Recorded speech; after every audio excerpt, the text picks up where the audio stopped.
रायगडच्या म्हसळा तालुक्यातल्या तोंडसुरे गावावर ऐन उन्हाळ्यामध्ये पाणी विकत घेण्याची वेळ आली आहे। गावात पाभरे धरणामधल्या तोंडसुरे या प्रादेशिक नळ पाणी पुरवठा योजना नादुरुस्त असल्यामुळे सद्यस्थितीमध्ये गावात पिण्यासाठी जंगलातील झऱ्याचं पाणी वापरलं जात आहे।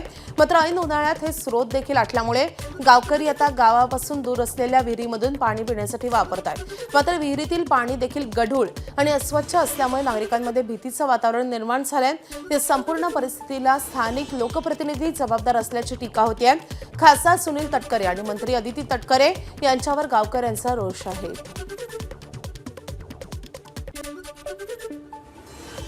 मधल्या काळात दोन्ही ठिकाणी मोर्चे काढले, गावाने आमचा मोर्चा काढला। आज या ठिकाणी गुराणा पाणी पिण्याचे सगळे सोर्स साठलेले आहेत। चवडला रस्त्यावर उतरून याचा उद्रेक फार मोठा होईल। याला जबाबदार प्रशासन आणि इथले खासदार मंत्री महोदय हे सगळे राहतील। अनेक वेळा 4 वेळा खासदारांकडे मीटिंग झाल्या तरी देखील दखल घेत नाही।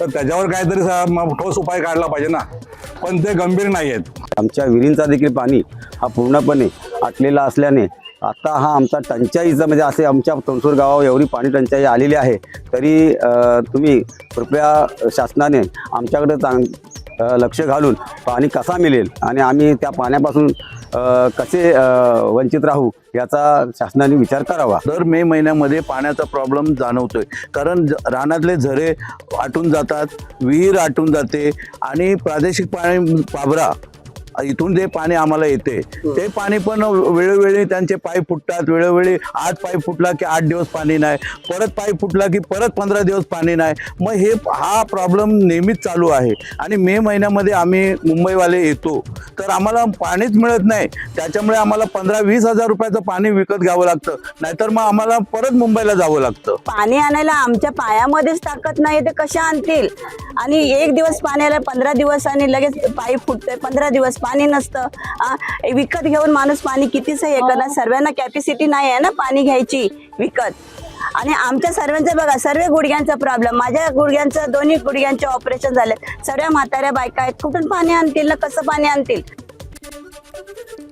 आज दुपारपासून ठाणे, मुंब्रा, दिवा, कळवा परिसराचा पाणी पुरवठा तब्बल 24 तासांसाठी बंद राहणार आहे। बारवी जलवाहिनीच्या तातडीच्या दुरुस्तीच्या कामामुळे हा पाणी पुरवठा बंद राहील। पाणी पुरवठा सुरू झाल्यानंतर पुढील 2 दिवस कमी दाबानं पाणी पुरवठा होईल अशी माहिती देण्यात आली आहे आणि त्यामुळे नागरिकांनी पुरेसा साठा करावा। जांभूळ जलशुद्धीकरण केंद्र येथील जलवाहिनीवर तातडीची दुरुस्ती आणि उन्नती करण्याची कामे हाती घेण्यात आली आहेत आणि त्यामुळे आज दुपारी 12 वाजल्यापासून ते उद्या दुपारी 12 वाजेपर्यंत ठाण्यातील काही भागांचा पाणी पुरवठा पूर्णपणे बंद राहील। मुंबईच्या पाणी पुरवठ्याची मदार आता सरकारकडून मिळणाऱ्या राखीव जलसाठ्यावर राहणार आहे।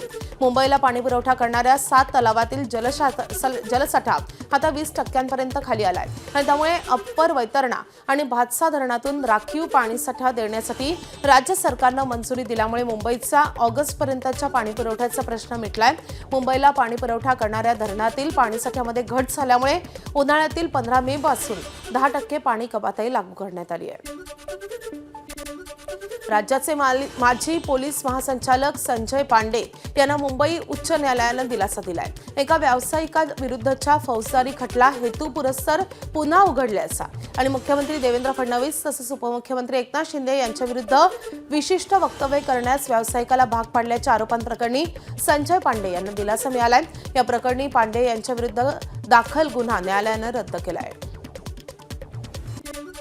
सरकारी रुग्णालयातील परिचारिकांचं आज राज्यभर आंदोलन सुरू आहे। परिचारिका संवर्गाच्या प्रशासकीय बदलीच्या विरोधात हे आंदोलन छेडण्यात आलंय। या आंदोलनामध्ये घाटी रुग्णालयातील सर्व नर्सेस स्टाफ हा रस्त्यावर उतरलाय। मनसे अध्यक्ष राज ठाकरे आज ठाणे कोर्टात हजर राहणार आहेत। 2008च्या रेल्वे भरती प्रकरणी नोंदवण्यात आलेल्या गुन्ह्याप्रकरणी ते हजर राहतील। राज ठाकरे यांनी 2008 मध्ये परप्रांतीयांच्या विरोधात आक्रमक अशी भूमिका घेतली होती। तसेच रेल्वे नोकर भरतीमध्ये बिहारी तरुणांना प्राधान्य मिळत असल्यानं त्याविषयी त्यांनी विधान केलं होतं। यानंतर मनसेच्या काही कार्यकर्त्यांनी कल्याण रेल्वे स्थानकात रेल्वे भरतीसाठी आलेल्या बिहारी तरुणांना मारहाणही केली होती। या मारहाणीनंतर राज ठाकरे यांच्यासह मनसेच्या काही कार्यकर्त्यांच्या विरोधात गुन्हा दाखल झाला होता।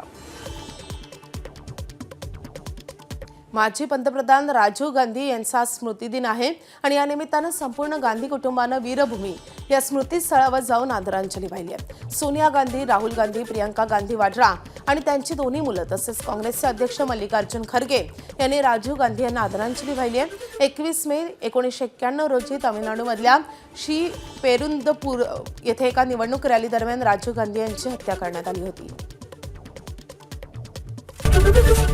एबीपी माझा, उघडा डोळे बघा नीट.